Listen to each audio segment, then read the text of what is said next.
So how do you really feel about it? It's a dive day. We got myself, who's not gonna do much today, and Scotty. Who's not gonna do anything. And Jack. Who's gonna do everything. So there's 2 rules for today. We wanna be really careful. Number 1 is be careful, diving, be safe. Spearfishing, always be safe. Dive. On the trolling motor with no one in the boat. Okay. Anyways, rule number 2. These 2 guys are not allowed to shoot anything in the top 40 foot. That is my zone. You guys are bottom dwellers. We're bottom feeders. We're kind of getting all set up right now. Scott's taking it. Scott forgot to shower off this morning. He freaking smelled, so we made him take a shower real quick. And then we're gonna go ahead and hop in the water. I'm gonna get everything set up and switch over to the mast camera. Scott forgot the dive safe rule and wouldn't wait for us. What you get, Scotty? Nice mangrove. Mangrove snapper fins.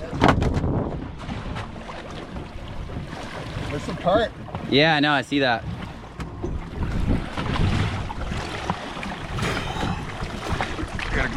My shaft's still dangling.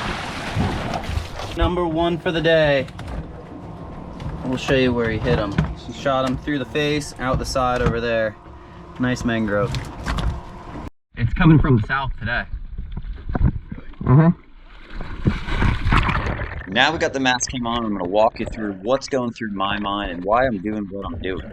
So first off, I was greeted by the normal water we have in the summertime, that clear up top, but I can tell it's hazy and it's like that thermocline where it's clear up top at 30 or 40 or feet down. It gets really green and really dirty super fast. Now I saw tons of fish. I just loaded my gun, just did a little breathe up, and I'm drifting down. Big AJ, seen some king, seen some mangroves. I'm looking for 75 pounds of red snapper today, which shouldn't be hard. Anything else is bonus. If I have the option between a big kingfish or a big mangrove and a red snapper, I'll probably take the other fish, not the red snapper, because I can always hook and line them if I can't get them diving. Now, I'm drifting down, really taking my time, and I see a big red snapper down there. So I'm lining up on him, and it's a vertical shot, an up and down shot. Those are hard. I don't like them. I took my time, got a good shot, and I knew I was going to have to pull hard because this was a big fish. This fish was well over 10 pounds, probably more like in the 15-pound range to 18-pound range. I also knew I had Scott and Jack backing me up in case sharks showed up. They would be there to help defend the fish and help me land my fish. That AJ short. I then proceeded to fight the fish, pulled the rest of the way up, and an amberjack hung around. And amberjacks are an awesome sign when I'm in the water. It's just you're in the life zone. I don't care if it's amberjacks or spadefish or pretty much anything except blue runners, because blue runners mean sharks. So I get this fish in, I kind of grab a hold of it, and I knew Jack was right next to me, so I gestured to him to just kind of do the kill shot for me so I could swim him back to the boat. And I held it out to him so I could hold the fish, and he knifed it real quick, killing the fish, which is better and safer for me. It's also more humane to kill the fish quickly. I threw him in the boat, hopped right back in the water, and I was greeted by another fish.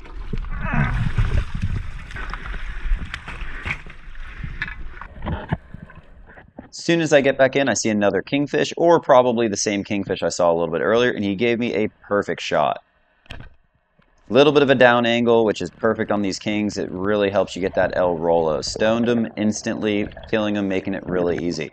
I kind of get the fish up, load the gun back up, and now I'm swimming back to the boat, and I see Jack making a drop down. Now we're going to switch over and show you what it looks like on the bottom from Jack's perspective.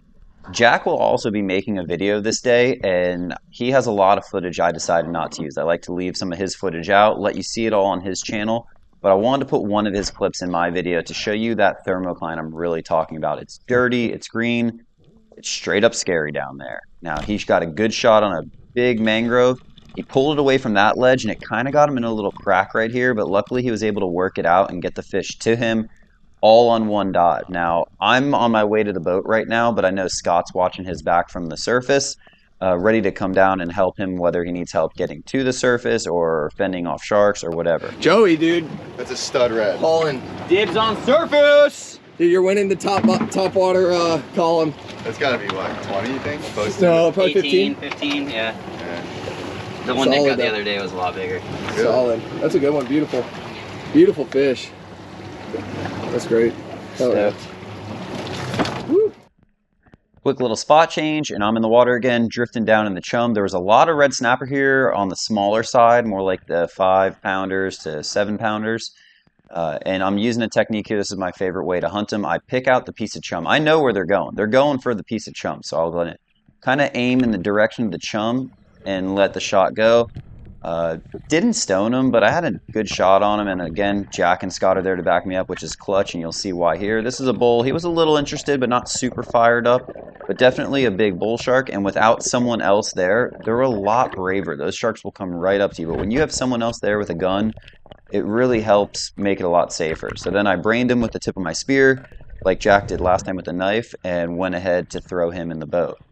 Now, I'm spotting Jack. Jack's coming up. I'm on my way down to greet him. I know there's going to be sharks and stuff around. So I see the shark down there. I'm just kind of putting myself between Jack and the shark with the spear gun. And I don't even realize what Jack just did until just now. Are you kidding me? I didn't even realize you had two till just now. Jack dropped all the way down to the bottom and shot 2 fish with 1 trigger pull.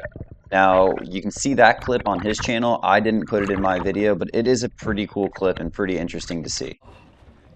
Get your gunner. Jack, what just happened? Dude, good luck looking through that GoPro footage because it was so dirty down there. But how do you have 2 fish? We did a double drop. Because we did a double drop. I thought double drop meant 2 people. That means you're gonna No, shoot it 2 just means you fish? come up with 2 fish. 2 Hey, people what went. a- I just didn't pull the trigger. Look at that. 2 2 for solid 1. mangroves. 2 for 1. Woo! That's awesome. But it was so crazy story. Scott and I did a drop. I just saw sand and I laid down on the bottom in 90 foot. We're 90 foot. And Scott grunted because he saw a bunch of runners coming, which means the bull sharks are like right on us. Once he like grunted at me to go, he started heading up. I took the shot. I barely saw this bigger one beyond it, but I knew I had a good shot on this one. And once I pulled the trigger, I was like, I think I got a 2 for 1. Twofers. Yeah, and I started heading up, and then the bull sharks came in hot, but it's sick. So this shark, we're having unbelievable bad shark problems today, way worse than even normal. So I think what we're gonna do, if everyone's on board for it, I'm gonna slide out to a spot and we're maybe gonna hook and line our red snapper and then start diving a little bit more. Sound good? You didn't talk to us about this. We didn't approve this. Not down. Let me That's the talk to plan. board.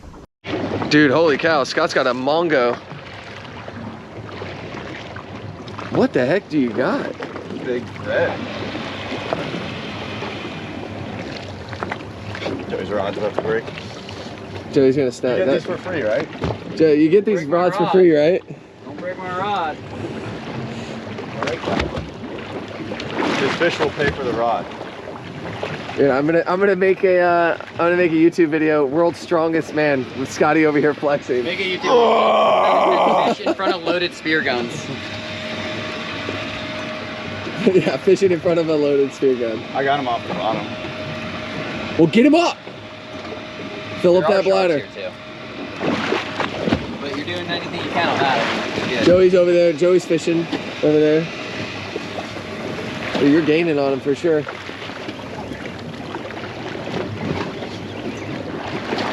Oh, I see color. Oh, I think it's an Nice AJ. red. Oh, it's a big old big red, dude. We need the gaff? Oh, that is a good fish. Good one.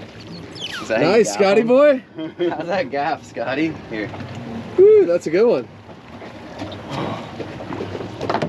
Now I gotta take a break and tell you exactly what is about to go down here. We were done red snapper fishing while I was cleaning up the boat. Scott says, hey, you mind if I hop in the water, slide down a little bit, see what I can see? We're in about 130 or 140 foot of water, and he wants to drop down. So he drops down, I threw a float out the back about 100 feet. I'm on anchor with the trolling motor, so I can pull up the anchor, or pull up the trolling motor real quick and go help him if he needs help. Scott pops up from his dive. Hey Jack, I shot a big amberjack, about 40 pounds. Hop in and help me land this thing. So Jack hops in and starts drifting back to help Scott. They're almost to my buoy, about 100 feet behind the boat. And I say, hey, you guys want me to pull the trolling motor? No, we're good. Then they're like 10 feet behind my buoy, then 20, then 30. I'm like, all right, I need to pull my trolling motor up. I pull it up, I go over to them. They're both getting like dragged backwards by this thing. So he hands me the line on the shooting, the spear gun, and I start pulling on it. I'm like, dude, you got sharked. It's just pulling so hard. I'm not gaining anywhere on it, but then I can feel that it's not fighting like a shark. It's still fighting like a fish. And I've pulled tons of big amberjacks in the 40-pound range, and that's not what this is fighting like. So I get a wrap on the cleat with it, start pulling hard. Scott hops in the boat, and after the both of us are pulling on it for a while, this happens. Clear that line. Yeah. Scotty shot one at depth while we were finishing up fishing, caught some red snappers. Jackson go down and put the kill shot in this because it is just kicking our butt. There he is, he's going way up here. That is a giant, Scott, that's a giant. Jack's taking his time. Probably missed. Yeah, probably shot it in the tail.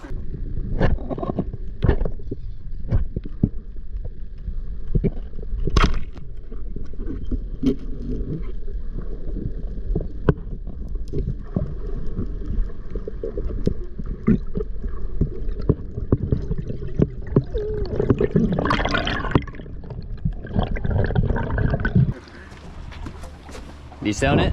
It's a lot easier to pull, yeah. Dude, that's gonna be like a 60-pounder. It's bigger than, Look at how big it is compared to Jack. it's bigger than 36 inches. There's my shooting line. How did that crimp not break? That's a giant one, Scott. That's it. Dude, I had to stone shoot him. Holy cow. Oh my god, that's a slob. What do you think of that? Holy cow, dude. Holy shit. Here, Scott, what did you do? come close, come close. Okay. Come closer. That's so big. What a mammoth.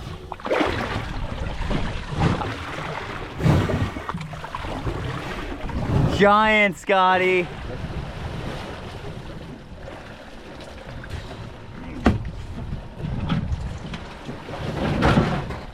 Dude, that's like an 80-pounder.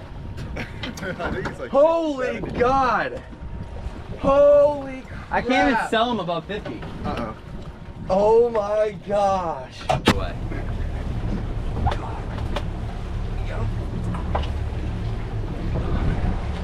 You got him, Scott? Yeah.